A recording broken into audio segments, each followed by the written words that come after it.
pride. When you think about pride, think about civic pride. What are you proud of? Are you proud of a sporting team? Perhaps a monument in your town? It's arts, perhaps it's scientific achievement. Have you ever been proud about your town's pollution, though?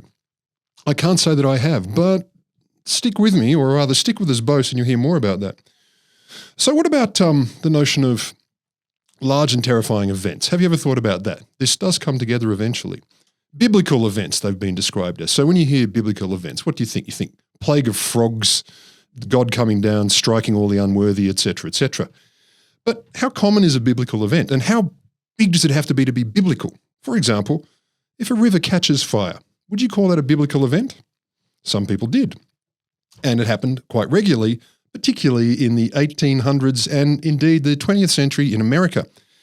So what do you do to stop a river catching fire? How do you make people change their behaviour? Turns out economic arguments, not that useful, because really people don't care that much about money as long as what they're losing is far less than what they're making. What about then if you turn to the notion of nature? Is something natural or unnatural? If it's unnatural enough, will people decide maybe enough is enough? No more pride, no more acceptance of biblical events. So maybe what we're thinking, and this is where Will left me really, pondering in this episode, maybe what our current environmental movement needs is some kind of really large false memory or exaggerated lie to motivate people beyond economic and other concerns and actually act in our own self-interest.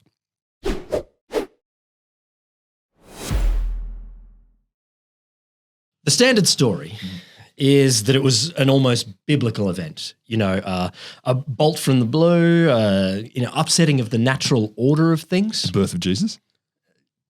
That's pretty biblical. No, because it was horrifying. It was something so horrifying that people just sat up and they're like, all right, things have got to change. Oh dear. So in this version of events, in the summer of 69, all hell broke loose in Cleveland. The Cuyahoga River, the lifeblood, the drain of the powerhouse industrial city of Cleveland, became so polluted with combustible chemical waste that it exploded in flame. See, rivers aren't supposed to do that. Rivers are water. Yep. This one was fire. That's not right. Several linear miles, like miles and miles of the river, went massively up in flames, burning in the middle of Cleveland for Cleveland? Cleveland. I like the way you say that. Cleveland. You're channeling Cleveland. Howard the Duck. My apologies to all Cleveland listeners. Clevelandians, or Cleavers as they prefer to be called. Burning in the middle of Cleveland for days and days and days while all of America watched on television. Do they know that for sure? Was it literally everyone in America? Shocked, revulsed, America was spurred into environmental action. So within 6 months of the fire, Congress had established the Environmental Protection Act. 3 months after that, the first Earth Day, you get thousands of people, thousands of students in Cleveland and a lot of other places. Still in Cleveland? I know. Yeah, I will good. get there. It's so close to Queensland. It's marching down to the river, protesting, say we've got to do something about the earth. And then in another 2 years, Congress had established the Clean Water Act. Cool. In this version, the nation had woken up because of this biblical event on the Cuyahoga River up to the realities of industrial pollution. Yeah. The river fire was the symbol of calamity. There was a president of the Sierra Club. So the Sierra Club is one of their outdoorsy associations in America. 30 years later, he was a young guy. He was like 24 and the president of the National Association, which is interesting. He's a go-getter. He said, a river lighting on fire was almost biblical. It energized American action because people understood that shouldn't be happening. Some Hang on. I reckon this shouldn't be happening. You're like, well done. Well done, you. Do you know? What are you, a science guy? Do you know? We'll come to that in a sec. Some go as far as Steve Tuckerman, who is a biologist with biologist from Cleveland. Leave me alone, my God. A biologist with the Ohio Environmental Protection Agency. It's Ohio, but yes, Karen. I'm just who in 2002 stood over the site of the 1969 fire. Did he? And said, this is almost hallowed ground. This is where the Clean Water Act and the EPA began. Okay. But this is the standard account. And you might be surprised to hear that isn't quite what happened. No. What did happen was something, it says something much deeper about how we look at the world and what it takes to get us to change.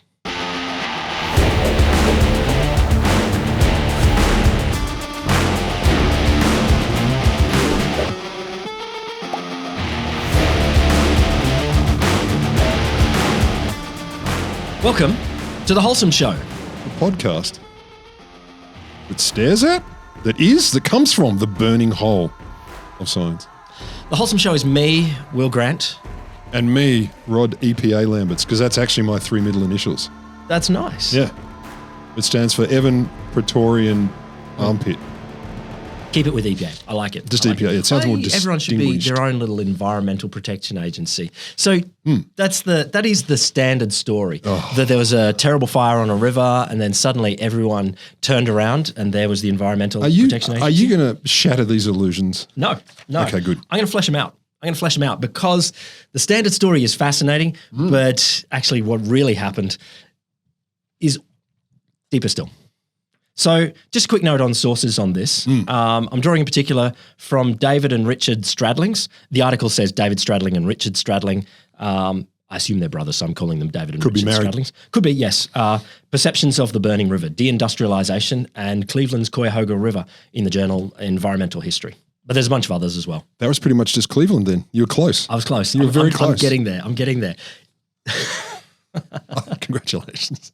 The one I thought would be hard is Cuyahoga River. I can't critique you on that because I don't know. And sadly, probably Cuyahoga. And sadly, probably no one knows because the first thing to say about the Cuyahoga River, it was first mapped by European settlers or modern Americans in 1796 from the Connecticut Land Survey, and it's the reason that Cleveland exists. But we know that the local Indigenous people had been driven out from the area. There had been wars between Indigenous groups beforehand, and then there was resettlement, and so no Indigenous people there. Because they chose to leave. No. They chose to leave. No, they didn't. They said, I don't want to be murdered. But anyway, the land surveyors from the Connecticut Land Company, 1796, they came there. The Cuyahoga River goes north through Ohio and then makes waterfall, makes water, gets into Lake Erie. So isn't that Erie? Lake Erie. It's near Cleveland and Ohio. Oh, my mouth today. Okay, so it empties into Lake Erie. So Lake Erie is the 4th biggest of the 5 Great Lakes, but the Great Lakes themselves are pretty freaking enormous. They're mini oceans. They're mini oceans. They're huge. So Lake Erie is still the 11th biggest lake in the world. So you can drive boats on it. You can do all sorts of things. It's got waves. It's got everything. Big mini oceans. Yes. So they saw this river, big navigable river, going into a big lake, and they thought, this is the place for a town. Let's dump shit in it. And it'd be a good place for a city that does things. So they mapped it out, and then off they went. Yep. A year later, although there's a bit of debate about who was actually first, but I'll go with Lorenzo Carter. He landed in 1797. He left his home in Vermont and became the first European settler to build his house on the banks of the river there. Did you say Vermont? I didn't. I got that one closer. God, you're getting good. Over the century that followed, Cleveland became like total industrial city. It just went gangbusters, growing. In particular, after the Civil War and the opening of some canals, but it was all in thanks to the river and Lake Erie. Okay. So you could go there down the lakes to Detroit, to Milwaukee, to Chicago. Okay. You could turn right or going east. Eventually through the St. Lawrence Seaway, you could go to Toronto, to the Atlantic Ocean. Toronto, they don't tell you the last two. Yeah, that's all right. Or through the Hudson River down to New York. Or going south through the Ohio and Erie Canal. Man. It's right in the guts of multiple city. Like of course they built something huge there. Massively, like sense. right in the guts. You can transport, so this is just ignoring train transport and roads later, of course. Of course. But right there by boat, you could get to all of the big cities in North America. That's wild. And so you go down the Mississippi through the canal there, and you can get down to all of the southern states as well. That's awesome. Super, super well located. And so you can understand, let's build a whole bunch of industry there, right on the end of the river, where you can make stuff and then transport it, or you can bring in raw materials. Should have made it a finance hub like Hong Kong. Then they wouldn't need to exploit natural resources. Look, true. And so the town just boomed. Like end of the 19th century, it's this booming industrial powerhouse. There's a bunch of companies that started there. Some of them I don't know now, but they got taken up by other companies. But Standard Oil started in Cleveland. It was a huge oil refinery there, the biggest in the world at the time. Damn. There was also American Shipbuilding. I was got to say that, like, these are not imaginative names. Standard Oil. We are Standard Oil. Does what it says on the tin. What kind of oil? Standard. Well, maybe down the road was the weird oil. Exceptional oil. Different oils. Weird as fuck Essential oil. oils. Essential oil. It doesn't sound like you're going to spend a lot on essential oils. Imagine what it would smell like coming out the back of your car, like overly patchouli and sandalwood burning through an engine and blowing out the back. The world could have been different if we had patchouli-driven automobiles. Oh, God, it'd be strong, though. Maybe the hippies would have been pro-cars if it would have been... They are, as long as they're combis. Yeah, okay, with essential automobiles. Yeah. Other companies, American Shipbuilding, Sherwin-Williams Paint Company, Republic Steel. So they're making all sorts of just super industrial sorts of things. Big heavy stuff. And they were born there. Like a lot of these companies were born there. So Standard Oil, before Rockefeller moved it to New York, was born in Cleveland. It's Clevelandish. And you can guess, because this is 19th century and 20th century industry. Yeah. They just kind of used the river as a recreational area of beauty. No. Next to which they could have little picnics with their babies. No. Or a sewer and a toilet. A sewer and a toilet and a road. Like they were definitely using it to That's how I treat stuff. roads too. But they would dump literally everything they didn't want. So they had no other means, pretty much no other means of getting rid of waste. So you know how we have garbage bins and we have recycling bins, we have all sorts of stuff. Theirs would just be a big fat pipe at the end of the factory, and they would pump out just about anything that you could imagine that they didn't want. What year are we talking in? Ish. So Cleveland, founded in the beginning in the 1800s, boomed after the Civil War. So 1860, 1870. I'll give you numbers like precisely later on. But it doesn't surprise me. So that kind of period, and I mean we've been guilty of this more recently too. You think the world's infinite. If stuff just goes away, that's cool. It's gone away. It's gone away. And there's so much world, it won't matter. And there's clean water coming down the river all the time. So it's clean there. Yeah, so what's the problem? Yeah. No, totally. Perfect system. It was just a big fat drain. So the river is this sort of squiggly river going through the end of town before it hits the lake. And it would just be pumped full of all of the worst stuff. So I don't have a list of the chemicals or anything like that, but heaps and heaps of sludge from the oil refineries, from the paint factories, from the steel mills, from the coking plants, the slaughterhouses. And then, of course, raw sewage and any trash. If someone said to you, what would they put in hell? What would they use? Everything on that list. I mean, I don't even know what to add. Acid? That'd be in there anyway. Like, what do you add? Yeah. Human remains. Oh, there would have been acid. Probably would have been occasional human remains, but not deliberate. I don't think they did that deliberately. No, they're not monsters. But yeah, it was just big fat pipes. Like that. I don't have examples of all of them. Yeah. But there are pictures around of other places as well. Big fat pipes at the back of factories, just like an exhaust pipe on a car, where you just everything. Surely, at least some people, even then, in Infinity World, kind of went. Something feels a bit off about this. There were. Okay. There were. I won't preempt because it surely. Ugh.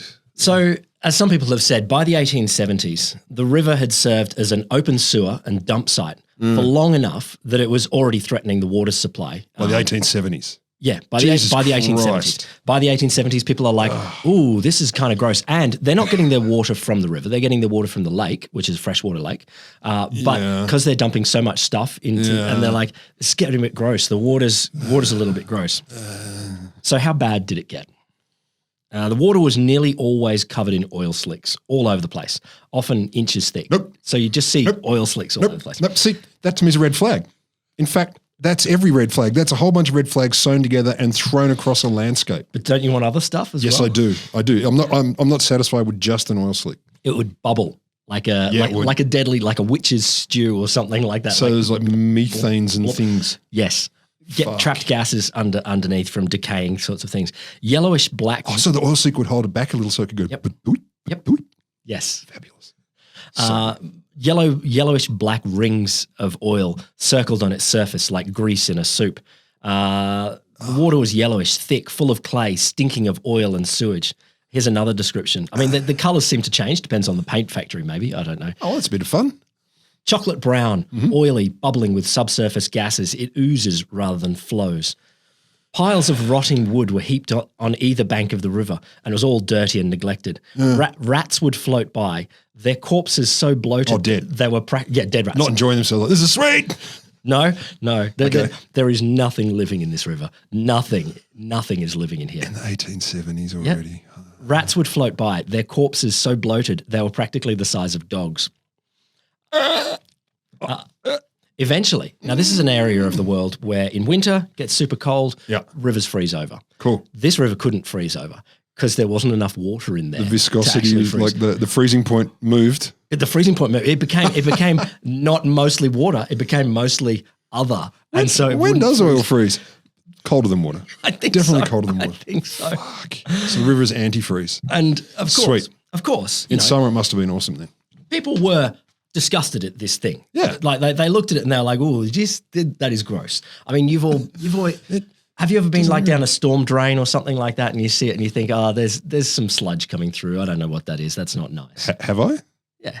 No. Oh, okay. Been down a storm drain. You don't go down storm drains? No, because I grew up in a town where they're all open cut, so you'd ride your bikes on them on the slopes. No, that's what I meant. You like that. Like the outfall. There was one outfall thing I remember years ago, and there's this layer of sludge oozing out the side of it, and I thought the best way to get across this is to ride as fast as possible. Yeah. It was literally frictionless. So the moment I hit it, squidge, I had it from top of my head down to my toes, all down one side, covered in this whatever it was, gunge. And that could just be an algal bloom or something like that. Yes. But no one looks at that kind of thing and thinks, "Oh, that's great, I'm going to go for a swim." Yeah. And this was just an epic version of this. Fuck. So And what's the solution? Look the other way. a lot. Yeah. There's lots of people telling. I mean, it became a bit of a town joke. The river was a scary thing. There was a general rule that if you fell in, God forbid, you would go immediately to hospital. Assuming you lived through it. Yeah, absolutely. Like swallowing it, like a gobful of that would be ungood. There's a bunch of photos of people like dipping their hands in. You can see this guy here, and it just comes out all black and sludgy. Black. I mean, it's a black and white photo, but nonetheless, that's black. It's like he's a white guy, and he has a definitely black sludge hand, and you can see all of the there's bits oozing off it and everything there. They dip in like there's a rag, and you can show how black it is. She's got like a cup of water, and it's black water. This is probably my favorite photo of it. It's the river coming into the lake. So this is the lake here, and it is red. It is red with painty, gungy ooze. Yeah, it looks it's like rust coloured. Yeah. Ugh. And you can just see it's hitting the fresh water, and just suddenly it's such a dispersal of all of this. They're just dumping. Look, I'm no riparian expert, but they shouldn't be that colour. No. I'm going to put my foot down on that one. That's nice. It's welcome to our riparian correspondent. Thank you. So they all thought it was gross and unhealthy, but they kind of did treat it a little bit like a badge of honor. David Newton in Chemistry of the Environment said that fundamentally this level of environmental degradation was accepted in Cleveland as a sign of success. Yep. They're like, that's what you got to do. We look how successful we are. We have completely ruined our river. Yeah. You guys don't have enough industry to ruin your river. Yeah, you pause down there with your nun money and clean water.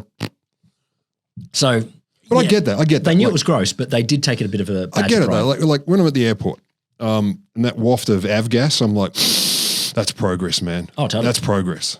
But it's not in my water. Well, not that I'm aware. Yeah. So we can have multiple feelings. You wouldn't put stuff on your body. No. But you can say, okay, that's the price, or at least that's what you get. So, but that's a big call. That's a big call. So the summer of '69. Hey. It occurred late on a Sunday morning, June 22nd. So getting into summer, 1969. It seems that a spark from a train crossing a rail bridge flew off the bridge and landed in the oil slick on the river. It burned and I'll explore in a bit. It burned somewhat intensely. Would you say intense, slightly intense, somewhat intense, not that intense? It's a little bit difficult to know. I'll tell you why in a bit. For maybe about half an hour. Okay. Before land-based firefighters and one of the city's fireboats could put it out. Mm-hmm. So in 30 minutes, it did about $50,000 in damages to 2 of the trestles on the rail bridges nearby. But here's the thing. The fire was so small and short-lived that the firefighters put it out before a single photographer arrived. Oh, wow. And no one managed to get a single photo of it. So this biblical event all happened. It was actually less than 30 minutes. I think it was 24 minutes. Not one The fire camera. started. No one took a photo. And It's weird living the times that we do now. Like the idea of that seems literally impossible. Absolutely. Literally impossible. That people wouldn't be taking photographs of that. There wouldn't be people lined up on the side taking video, all sorts of stuff. Yeah. So no one got Wow. no one got a photo. Biblical event. I don't think it happened. That's what you're going to tell me. It didn't happen. The next day, the fire got only a small amount of attention in the local press. Okay. So Cleveland's 2 newspapers, the Press and the Plain Dealer, they published photos of the damaged trestles. So they didn't have a photo of the fire. Right. So they've got a photo of the there's the rail bridge, and it's a burnt rail bridge. The Press, Yeah, it definitely looks like a burnt bridge. the Press newspaper didn't have a story. It just here's a photo, and the Plain Dealer included a story. It appeared on page 11. Yeah. 11C, and was That's the train section. must be. For all you foamers out there, 11C, that's the section in the, what was it, the Well, Cleveland? is all of C the train section? Yes. So A is news, B is sports, C is trains. Yeah, and D is obituaries and classified ads. Yeah.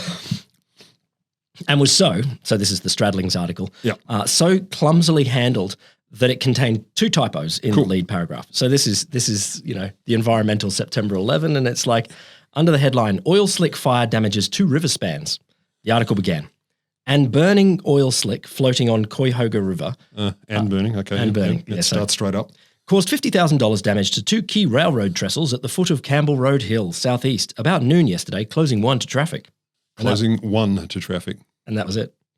That's some journalism right there though, isn't it? In both the newspapers, the news wasn't that there was a fire on the river. Like your river is on fire. Train damage. The news, yes. The news, It's 10C. and that's the problem. I mean, you send out, Section C, yeah. you send out your train reporters to Yeah. this, and they're worried about the trains. You know what I'm going straight I know, to. I know where you're going, but there are a few follow-ups over the next couple of weeks, largely because the mayor, Carl Stokes, who was the first black mayor of a large American city, took a little bit in hand. And he was like, okay, this is an issue that we want to make something about. Yeah. So first off, the day after, he and his utilities director, Ben Stefanski, they toured the site and did a bit of a press conference. He was a big fan of press conferences. Damn right. So there's lots of him actually talking about how good press conferences are. And he's saying, Press conference on press conferences. you should do that. But he and Stefanski, so Stokes and Stefanski, blamed the state and said they're allowing industries to dump pollutants into the river. And he said it's not the city. We can't stop people dumping stuff. It's the state. We're just one city. Couple of days later, the state said, no, it's your own sewage system, and we're gonna ban all new construction in Cleveland until you fixed your sewer system. Back and forth. All new construction. Yeah. That's a big call. So it's a big call. It's a big call. So I mean, the basic thing is they're blaming each other for this kind of thing. Yeah. 2 weeks after the fire, an editorial in the Plain Dealer newspaper said, bickering between Cleveland and the state over who bears responsibility for the condition of the Cuyahoga, a stream so polluted that it catches fire from time to time, will not improve the quality of the filthy stream. What a BT dubs that is. It burns a bit. Anyway. They didn't talk about it. There's another source at the same sort of time showing how much attention this grabbed. It's a whole bunch of letters that kids sent in from school. Right. Like it was like school assignments, write a letter to the mayor. Yeah. And they're often focused on what do you want to see changed in your city? Something like that. I want the pavements to be different colours. It could be. And taller playgrounds. Yes. That's all I want. More magnets.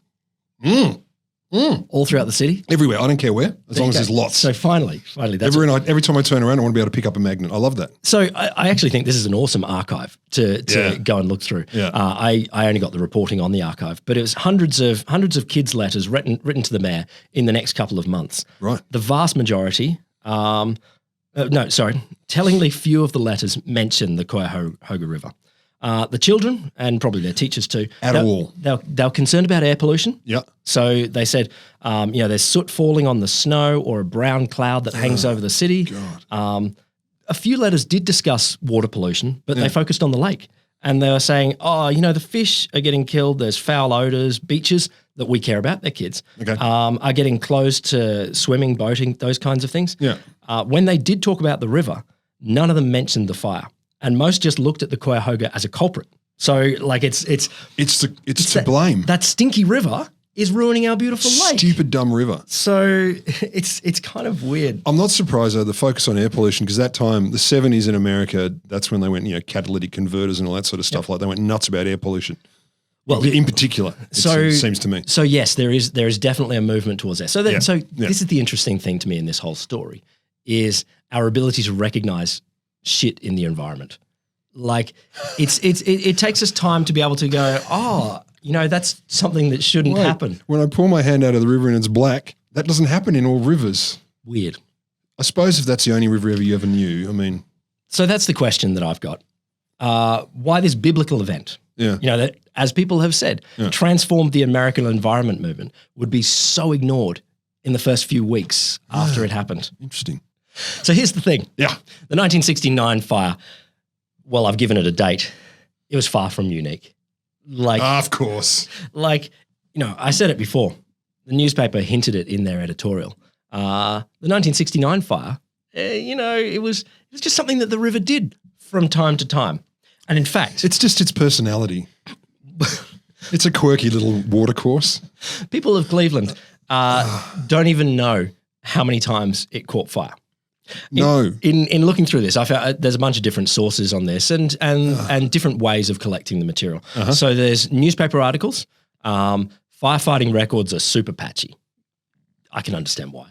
No, I don't think they should be. Oh, it's cover-up. Okay, I got cover-up. I don't know. Or just the firefighters get home. It's been a long day putting out river fires. Been breathing and in all those. They don't write it down. Well, they're probably all high from the fumes. So from different articles I found, there was documented evidence of either 9, 10, 11, or 15 different fires on the river. But these are the ones that only are big enough to come in newspaper reporting. So I'll give you a couple of examples. So Laura Labella, in her book Not Enough to Drink, has shown the river caught fire 1868, 1883, 1887, 1912, 1922, 1936, 1941, 1948, and 1952, as well as... What was the first one? 1886? 1868. That is some impressive levels of industrialization right there. 1868. Oh, we've made this bugger flammable. Very quickly. Well done, industry in Cleveland. What can we do? Let's put some gross stuff in the river as quick as we can. And let's make sure it floats and is flammable. And here's the thing to remember. Now, of course, the modern world uses way too much oil. Shouldn't use any. No. But, we had cars. We have cars. And so we have very much a fossil fuel-driven economy at the moment. 1868. Not so much. They had trains, but they ran on coal and stuff like that. And then boats were, I guess it might be coal boats. Or rowing. But they had no cars. They weren't anywhere near our level of industrialization. Or plastics. Exactly. I mean, you want oil, criminal, plastic. Not that we'd ever use any in this podcast. Yeah. No, it's wild that they were that early on already getting the river so gross. Honestly, this sounds weird, but now I kind of see why they were a bit proud, because that really is an indicator of extreme effort. You know it. Extreme effort. No. What's it like there? Oh, fuck, we're good. Our river, it's the fire river. We've made it burn, and we've only been doing this for 5 years. Fucking hell. So here's a bunch of stories. Oh, actually, before I come to some stories, just to flesh out what we do and don't know, there's a Cleveland Press article in 1941, and the language they used is nice. Because it suggests that fires that didn't cause significant damage might have escaped media attention altogether. Yes. So they mentioned a recent river fire that caused $7,500 worth of damage to an ore carrier. The press wasn't about the story wasn't about the fire itself. Yeah. It was only mentioned because the Coast Guard had threatened to prosecute industries which pollute the Cuyahoga River with refuse which may impede navigation on the Cleveland Harbour, which was the subject of the story. So it's just Navigation. offhand. They're saying the Coast Guard is getting cranky about pollution. Okay, that's cool. But offhand, there was that fire last week that caused that damage. They hadn't reported on the fire at all. That doesn't stop navigation. See, what you're doing is you're getting hysterical. You're getting hysterical. Drive the boat through the fire. Or just around it a bit. You can tell when you're around it because the fire's not in front of you, and you just keep doing that. I used to be an ocean-going navigator. I get it. That's wild. They're like, fire, fuck off, whatever. But it's these tree trunks that get in the way of the boats that we're really concerned about. So we simply don't know how many times it happened. So here's a few times when it did. Yeah. So the first fire might have been August 1868. God. There's no stories about fires before then, but doesn't mean it didn't happen. But I'm suspecting probably then. A spark from the stacks of a passing tugboat seems to have ignited an oil slick on the river. I can never be angry with a tugboat because it's just adorable. It is the cutest boat in the world. I'm a tugboat. Oops, I shat a spark. That's okay. I can't stay mad at you. The Plain Dealer, the newspaper, at the time noted that the fire could have been far worse had it spread to the vast lumber stores along the banks. All of this lumber. So the fire could have been worse if it burnt more. Yes. They're right. Well, they're worried. Right. They're worried about the bits of industry that are on the banks there, and they're like, "There's a shitload of lumber here." And interestingly, the paper heightened its crusade. Remember, this is 1868 to force the oil refiners along the river to clean up their businesses. I'm glad they got onto that early because we're reaping the benefits still. We have called attention to the fact that along the whole length of the river, under the wharves and even under the warehouses, there are deposits of this inflammable stuff, the paper said. Yeah. And in some places to the thickness of several inches. Oh, fuck me. On the water surface. Yes. Inches. Yeah, several inches. Just sitting there. This is in 1868. So just the year before, so in 1867, John D. Rockefeller had brought together 5 refineries within the company. They were already the largest oil refiners in the world, and so he's made this sort of super duper oil refiner. But at the time, the Plain Dealer was not super keen on them because he was seeing oil as a threat to all of the other complex businesses. Everything, yeah. Yeah, so, they said there's millions upon millions of property in warehouses, elevators, flour mills, machine shops and railroad freight depots, extensive lumber yards, all liable at any moment by the merest carelessness of the use of a match or a lighted cigar to be set on fire, producing a conflagration that no human efforts could stop. Jesus. So back in 1868, so they are talking about this first fire and they're just going, this freaking oil refinery, it's not good for everyone else that's there. So... But we had an equivalent of this almost, not a fire, but in Canberra, through our own university, Sullivan's Creek, which is an open drain thing. Did we? It didn't burn, but it drains all these suburbs for those of you who aren't deeply familiar with the university. So it's all the suburban water off flows go down this river into our artificial lake. For many years back in the 80s. Artificial but beautiful. Oh, gorgeous. And you could drink straight from it. Don't drink from it. It would start to get sludge on the top. Nice. It would get these algal blooms and other such matters, and people used to go, kind of, it's a bit gross, whatever. And then one day a media reporter, a local TV station came down and said, it's getting pretty thick. He pulled out a 50-cent coin. Oh, no. Tossed it in the air and it landed edge on the sludge and did not sink. So it didn't catch fire, but there was a layer of sludge so deep on this tiny little river in Canberra or like water thing. Look, I think the point of this story is that the Cuyahoga River was clearly one of the worst polluted rivers in the world. There are so many waterways around the whole planet that are just gross. But these guys got up early, the early adopters. They are the early adopters. But, captains of industry. But maybe we can all take a leaf and say we don't have to be like that. Yeah, so the mayor and the newspaper in 1868, they said, we got to take further action to outlaw oil discharges, making clear that the burning river was the fault of the oil companies. And it's threatening our businesses and threatening the heart of the prosperity. Immediate success. Unsuccessful. No success. No success. None. So next one, 1883. A late winter flood in 1883. A spectacular fire raced across the high waters of Kingsbury Run, which is like a little creek that leads into the river that leads into the lake. Goes past the Standard Oil Refinery and leaking oil from a still was ignited by a boiler house. And the New York Times, so this is interesting, this one made the New York Times, described the horror of burning water moving downstream through Standard Oil's massive refinery, which I can imagine. Oh, how relaxing. Isn't that the oil refinery the fire's going towards? Yeah, no, it'll be great. It'll be great. What we need to do is pump more stuff upstream so it moves quickly past it and it might not ignite the whole turn building. on all the pumps. Yeah, exactly, everything. I don't care what you're pouring through it, just something. Get that fire out of here. Oh, Jesus. The heroic efforts of firemen and employees saved much of the plant, but several Standard Oil tanks exploded and buildings burned. No photos of that either? No, 1883 though. I think the wind-up Hold camera still. with the men jumped into the water to dam up the culvert. I don't know if it was with their bodies or with other thing. Yuck. And successfully kept the fire from the flooded flats along the river. Thank goodness. 30 years later, 1912, another horrific blaze threatened Standard Oil's refinery number 1 when gasoline leaking from a barge at Standard's docks covered the river and then caught on fire, which is cool. Just don't. I think the fire spread to a boat where a bunch of men were caulking it up.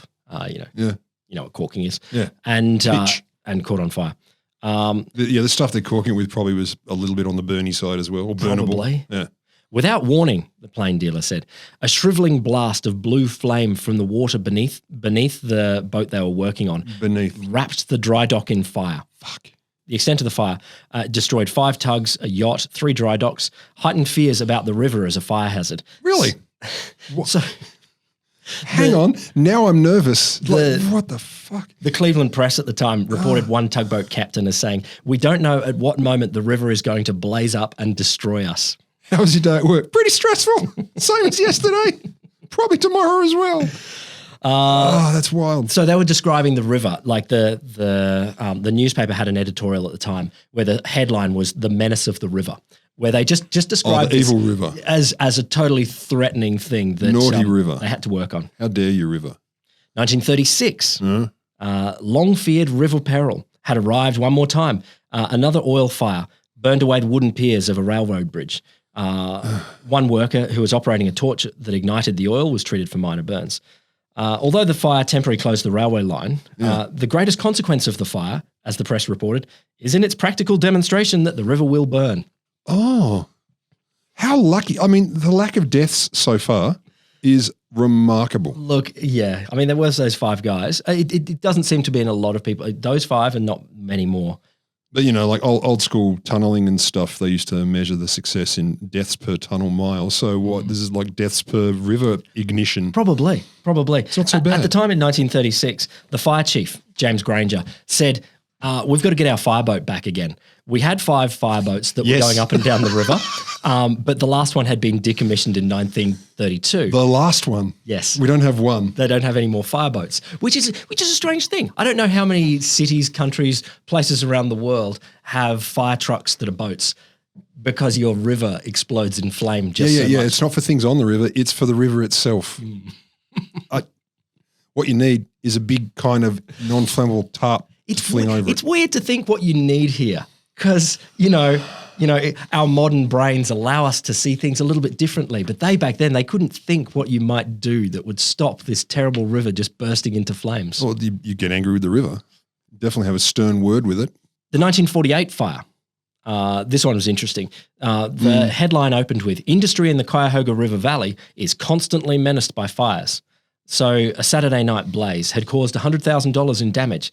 But the 3-alarmed slop oil fire had threatened to do much greater damage. Oh, it's in okay. The area. Could have been a lot worse. Could have been worse. 100K in the 30s.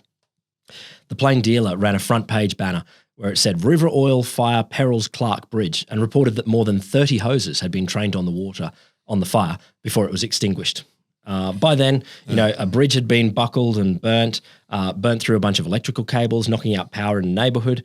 One of the bridges became inoperable, and a bunch of railroad ties, the metal bits, had buckled and burnt and threatened to do a whole lot more damage. Good God. According to the Press newspaper at the time, the economic impact of the fire included a 10% reduction lost at Republic Steel because the railroad bridge linking the 2 parts had been disabled. Oh, no. So the actual victims here, the real tragedy. You know what is so weird in this? All the way along, the real tragedy, the actual victims is money. Yeah, industry. Those poor industrialists. Which, spoiler alert, says something really interesting about the ways that we talk about environmental damage and the ways that it gets changed. I'll come to that in a bit. The 1948 fire caused enough damage and held out enough promise that more would follow that the Cleveland Chamber of Commerce gathered together key players to discuss potential solutions. They lobbied the city to bring back the fireboat. Still going. They hadn't brought back the fireboat. Fucking lobbied. I know. This is...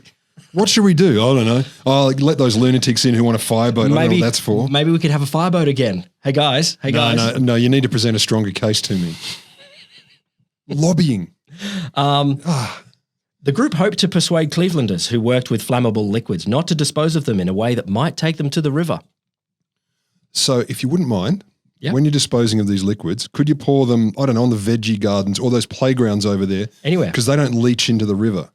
Although they probably leach into the river. They do. Yeah. The committee also said we should study if there's enough oil in the river to reclaim it, and that might be profitable.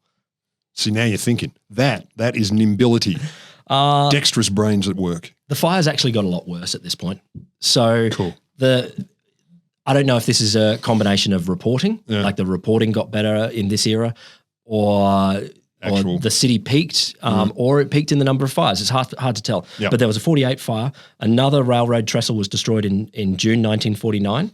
Another one in March 1951, and then in 1952. So this is like a fire nearly every year at the time. Good God. 1952 fire was large enough to warrant the front page banner headline, Oil Slick Fire Ruins Flats Shipyard.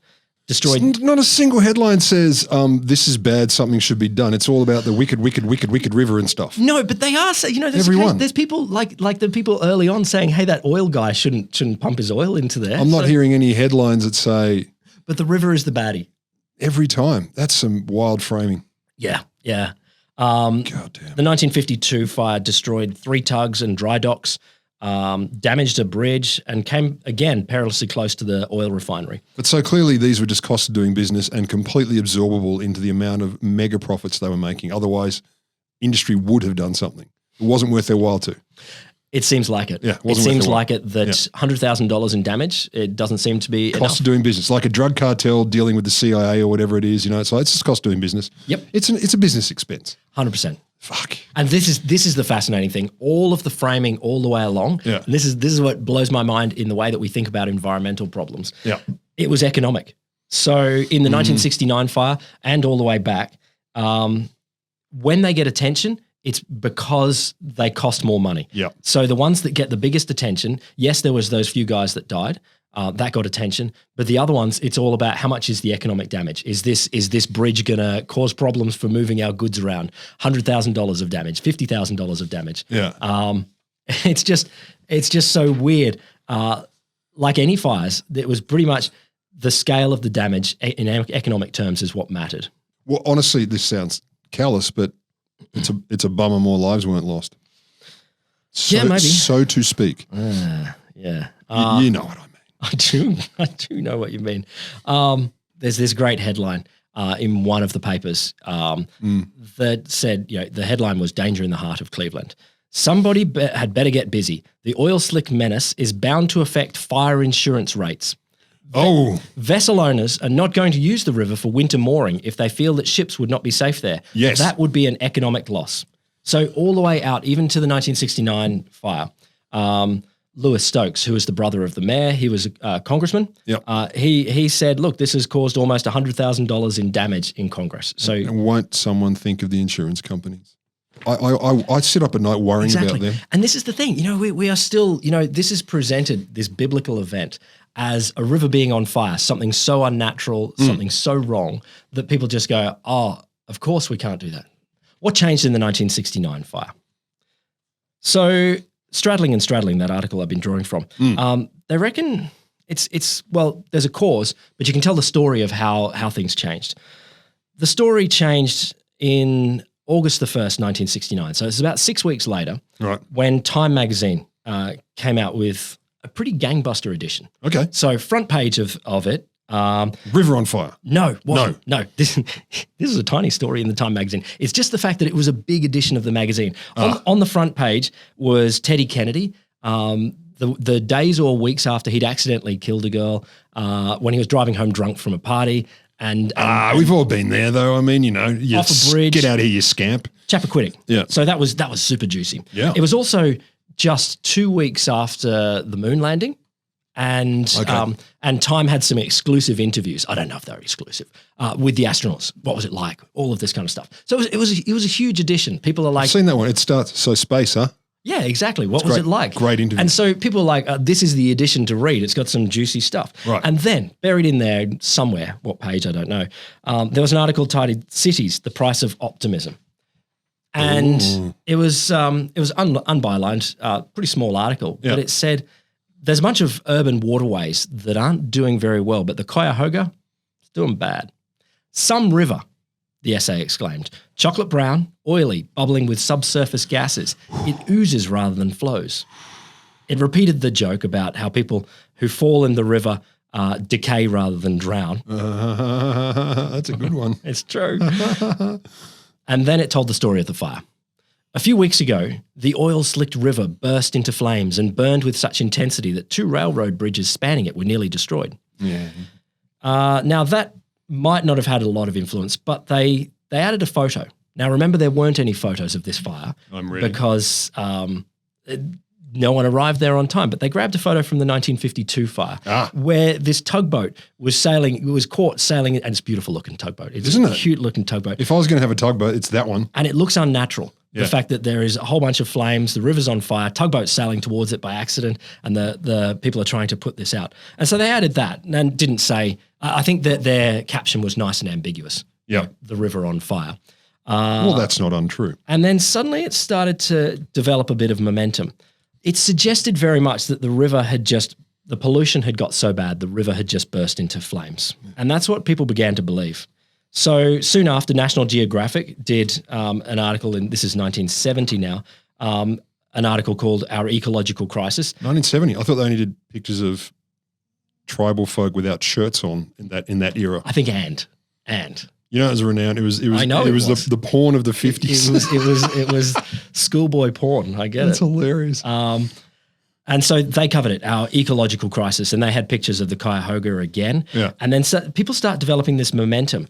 They mentioned the fire and they said, along this 6-mile stretch before emptying into Lake Erie, the river receives the wastes of steel mills, chemical and meat rendering plants and other industries.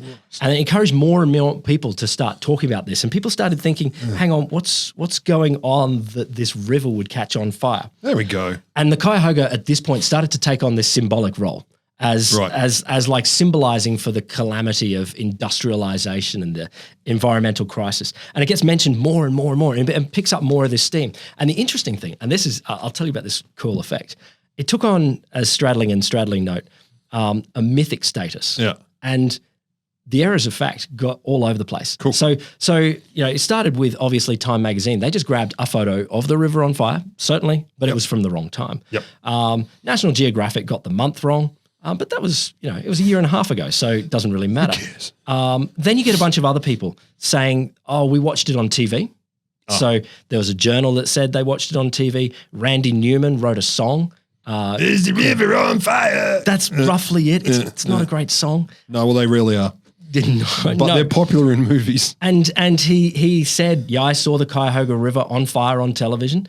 So I set it to music and it's in a Pixar movie. Yeah, exactly. Okay. And so they're not lying. They just believe that they did. It became such a pop culture event. So another author said like several linear miles of the river went massively up in flames.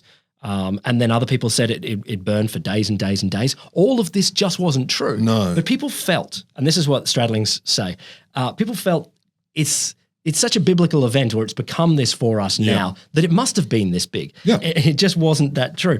And just as a bit of a segue, this is an awesome example of what's called the Mandela Effect, where people have collective false memories. So we know about false memory. Because of Nelson Mandela.